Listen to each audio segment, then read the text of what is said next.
I have two toddler sons. They're just like any other toddlers and are pretty self-absorbed. Currently, one adores cars and the other loves the color red. Toddler 1 won't play with anything but cars, and toddler 2 will only play with red toys. My mom hosted a party the other night, and one of my aunts came. She bought a bunch of gifts for all the kids. The older kids were respectful and accepted their gifts, but my sons glanced at the toys, noticed they weren't cars or red, and moved on to something else. After realizing that, she looked upset.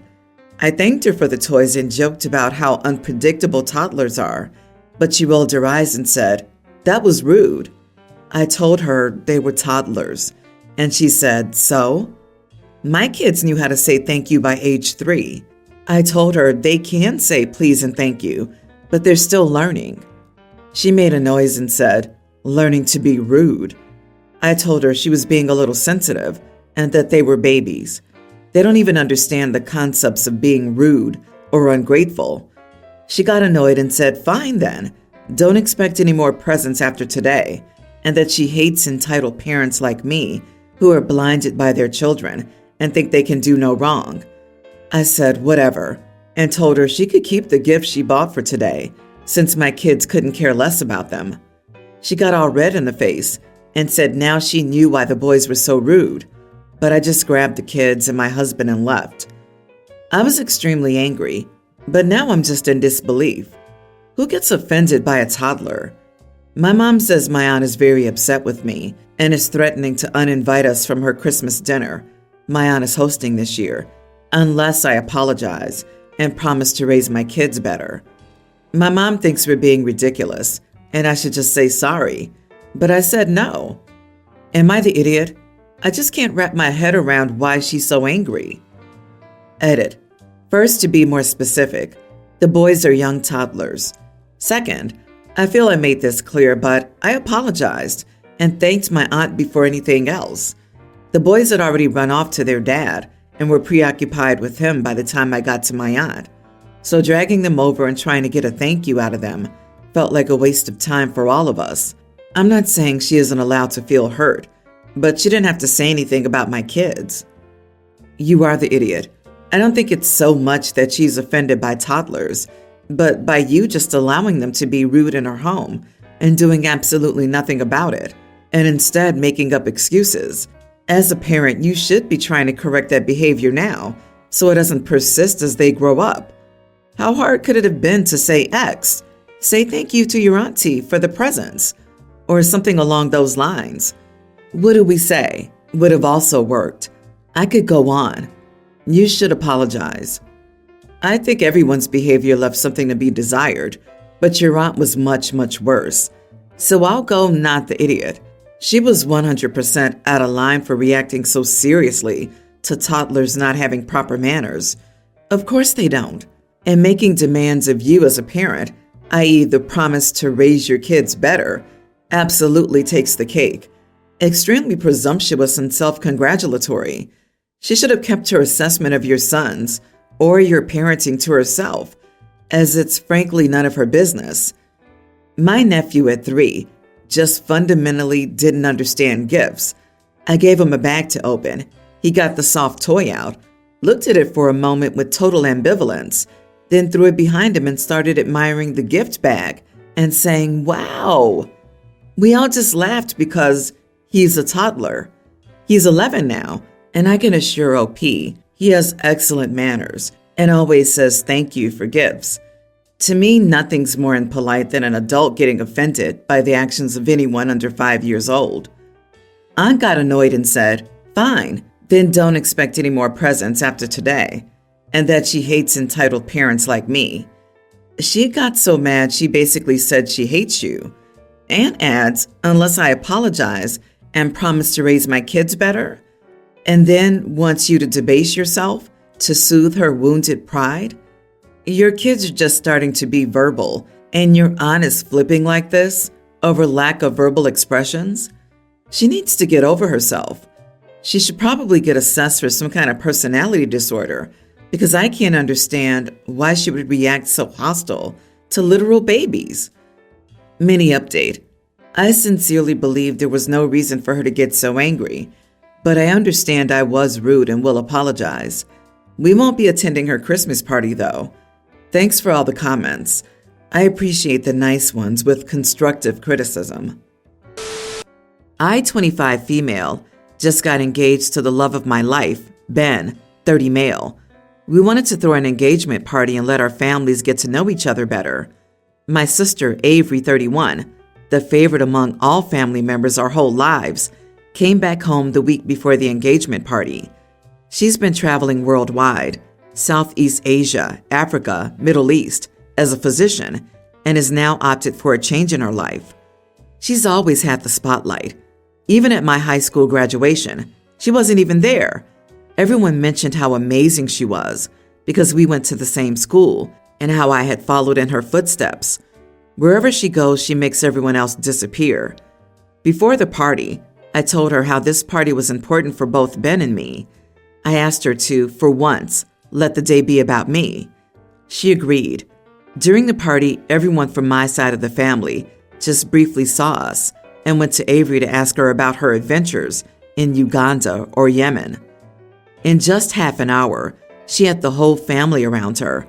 I called her out and said she needed to try to not take the spotlight again. She said I was being ridiculous and that it wasn't her fault she had a life people wanted to know about. I told her she could either go back inside and keep a low profile for the rest of the night or leave the party and talk about herself as much as she pleased. She called me pathetic and jealous and left. My parents are mad at me and say I should have understood the situation and made a better judgment. Am I the idiot? I feel mixed on this one. For one, it's not Avery's fault that people are curious about her life. But on the other hand, you addressed this with her. You asked her to let your engagement party be about you, and she agreed. You wouldn't have cared if the same group of people had assembled around Aunt Maud to hear the thrilling story of her recent hip replacement. I think you are the idiot.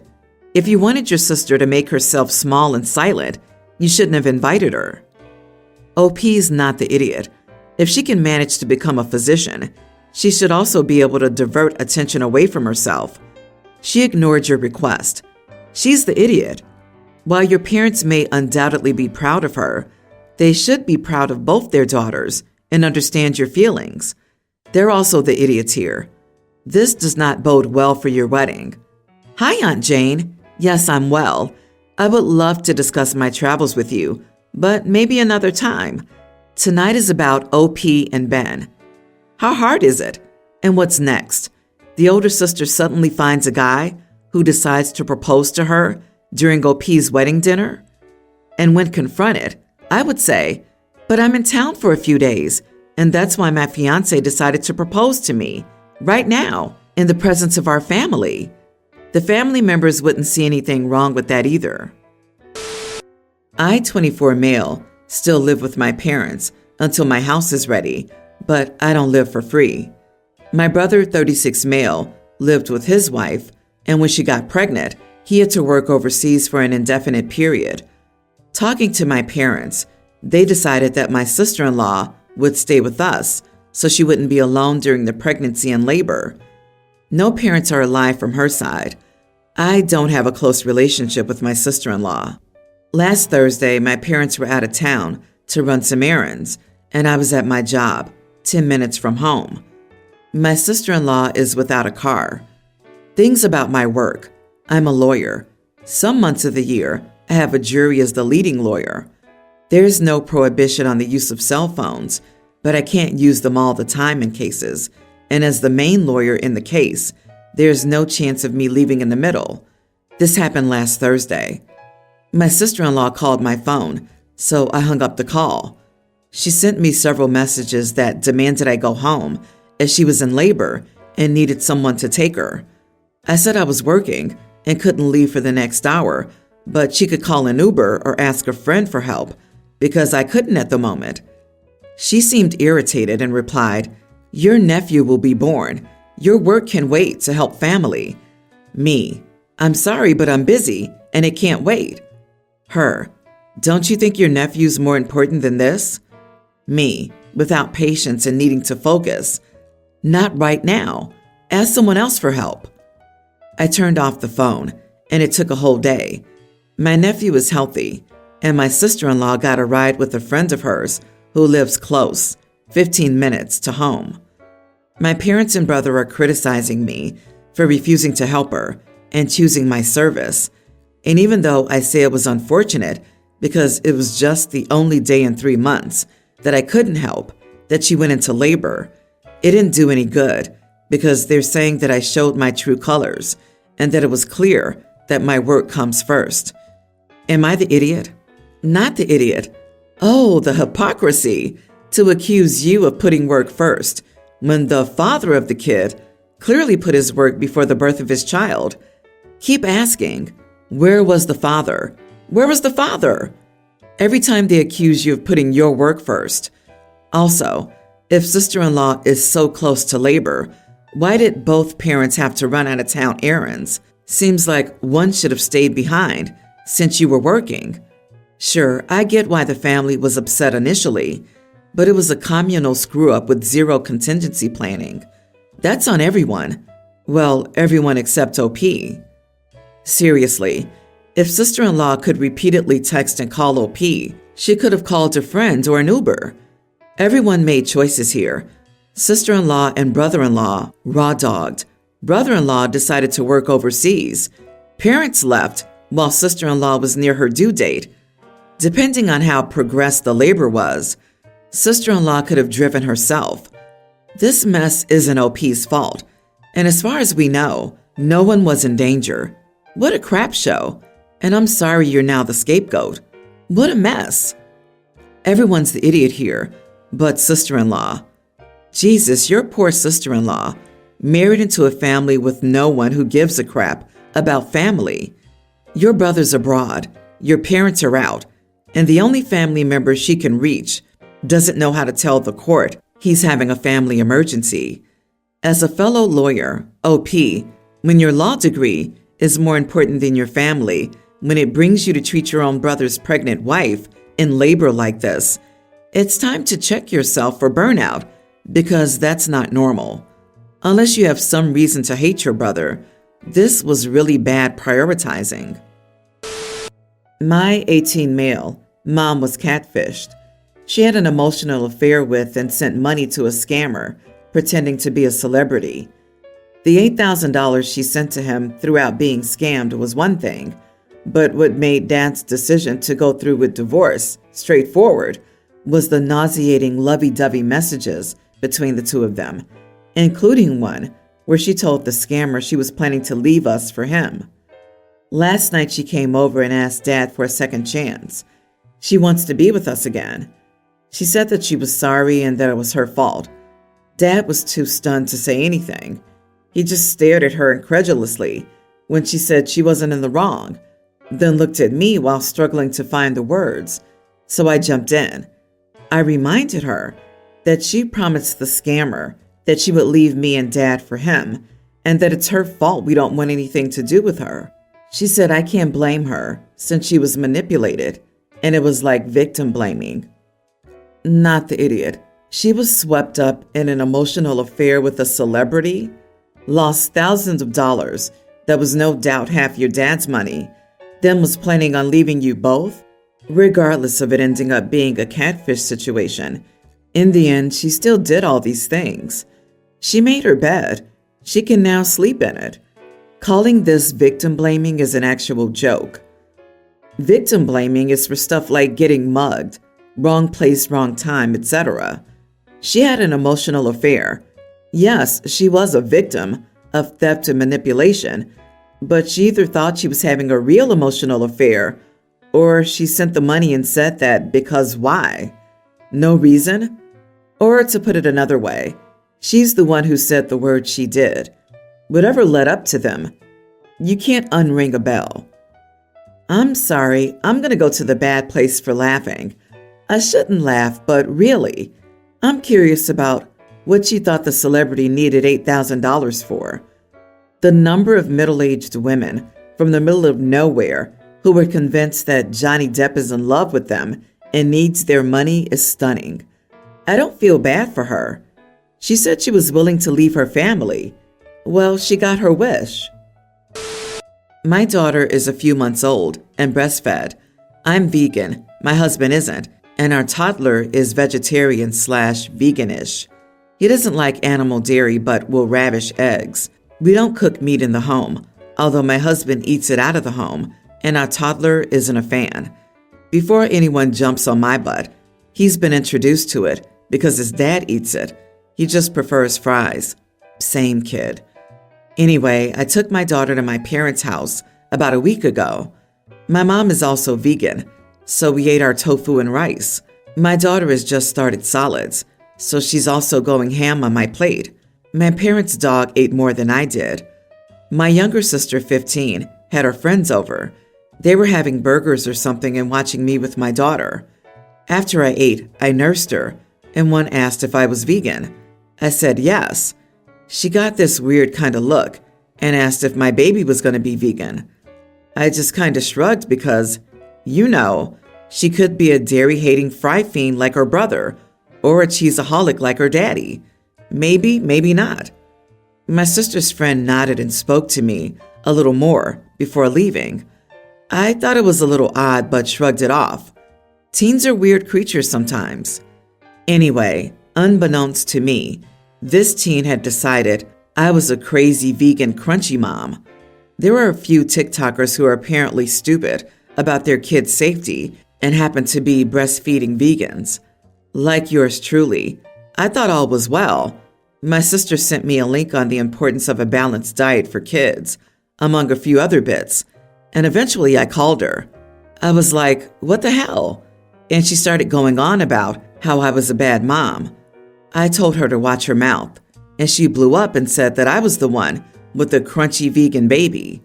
So it turns out her friends are all convinced my children are terribly abused by my veganism, and because she'd never really seen my toddler eat meat, it was clearly true. I told her to calm down and explained my parenting, yada yada. She then got mad because all her friends thought I was a terrible mom and I should have been clearer and not just shrugged her friends' questions off because I should have known what they would have assumed I meant. I think she's being dramatic. They were worried, wires got crossed, and all is well. She's still acting like it's the worst thing in the world. So am I the idiot for making a mistake and having my sister's friends think I've got a crunchy vegan baby?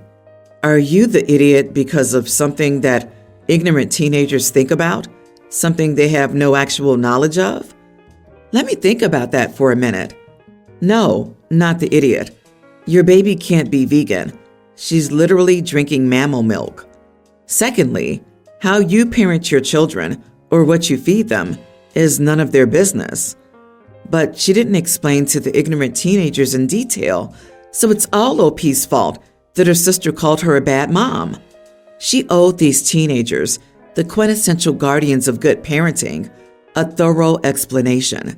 And since she didn't give that detailed an explanation, the world is going to end. I remember being a teenager and having huge problems. My dad put a John Kerry sticker on the back of the car I sometimes drove, and it was so embarrassing. So I try to be sympathetic to teens and their huge problems. But sometimes it's just like, sweetie, this is only a huge problem to you. What do you want me to do? Because I couldn't care less what your teenage friends think of my parenting. Gotta love parenting advice from non-parents who observed you for 10 minutes. Such profound wisdom. To be fair, crunchy moms are actually anti-vax, anti-science, anti-healthcare, anti-doctor, pro-essential oils. If OP led these teens to believe she's a crunchy mom, I have no issues with their concern for OP's kids. Crunchy is not associated with veganism, as far as I know. Mini update. My husband was feeling petty, so he went and got ribs for lunch. He filmed the little lady eating her first rib. I can now firmly say she will not be a vegan, vegetarian, or anything of the sort. Happier than a kid on Christmas.